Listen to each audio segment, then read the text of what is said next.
قائد اعظم نے 40 سال جدوجہد کی اور آپ نے مجھے خود کہا کہ ان کو نہیں پتا تھا کہ پاکستان حاصل ہوگا یا نہیں ہوگا. اب بھی آپ 26 سال آپ کی جو یہ جدوجہد ہے، اور کل شام کو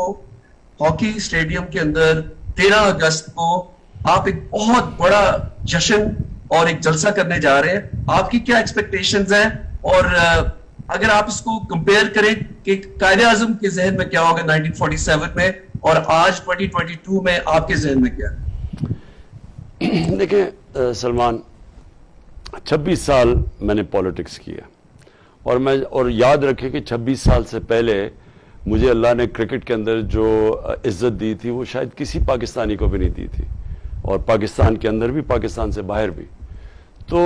جب میں پولیٹکس میں آیا تھا تو میرا تو کوئی 14 سال لوگوں نے مذاق اڑایا تھا کہ یہ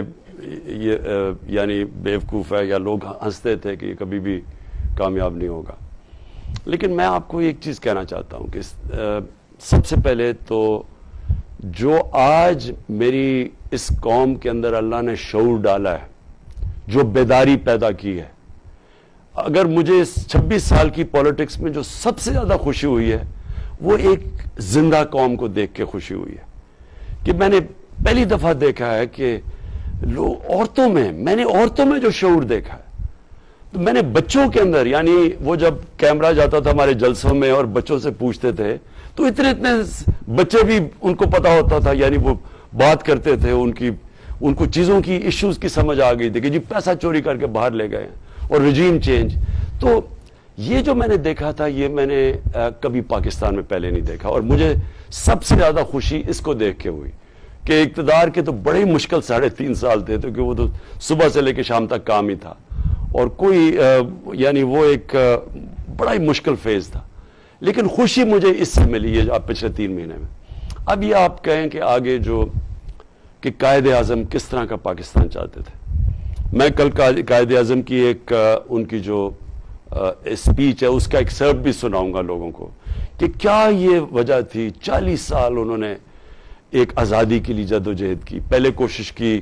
ہندو مسلم یونٹی کے ایمبیسڈر بن کے کہ ہم انگریزوں کے خلاف مل کے آزاد کریں، اور پھر جب پتا چلا کہ وہ جو کانگریس کے لوگ تھے وہ ہندوؤں کے لیے آزادی چاہ رہے تھے، وہ مسلمانوں کے لیے نہیں چاہ رہے تھے، تو تب قائد اعظم پھر مسلم لیگ کی طرف گئے اور ان کو ریئلائز کیا کہ یہ جو نریندر مودی کا ہندوستان ہے اس میں تو مسلمان 2nd کلاس سٹیزن ہے. تو قائد اعظم نے تب بھی کہہ دیا تھا، تو وہ میں کوٹ بھی دکھاؤں گا. اب قائد اعظم کیوں چاہتے تھے کہ ایک آزاد ملک بنے، اور علامہ اقبال کی جو ساری فلسفہ تھا مسلمانوں کو جگانے کا غلامی سے، وہ سارا تھا کیا کہ صرف ایک خوددار قوم، ایک غیرت مند قوم وہی صرف بڑے کام کر سکتی ہے، اسی کی صرف پرواز اوپر جا سکتی ہے. تو ہم ادھر سے جو سفر ہمیں انہوں نے اتنی قربانیاں دے کے پاکستان بنایا، تو ہم نے جو سفر طے کرنا تھا، ہماری پرواز اوپر جانی تھی، بدقسمتی سے وہ اوپر نہیں گئی، کیونکہ ہم نے حقیقی آزادی ہمیں ملی نہیں. اور وہ میں کل لوگوں کو ایکسپلین کروں گا کہ کیوں نہیں ملی، اور کل لوگوں کو بتاؤں گا ہم نے کیسے لینی ہے، وہ کیا کیا ہم نے سٹیپس لینے ہیں کہ اپنے ملک کو حقیقی طور پہ آزاد کرنا ہے. اور جب حقیقی طور پہ پاکستان آزاد ہوگا تو تب یہ اس مقام پہ پہنچے گا جو بڑی خواب تھی پاکستان کی، اسلامی فلاحی ریاست.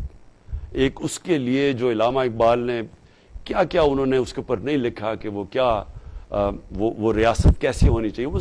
وہ ساری تھی نبی صلی اللہ علیہ وسلم کی مدینہ کے ریاست کے اصولوں کے اوپر.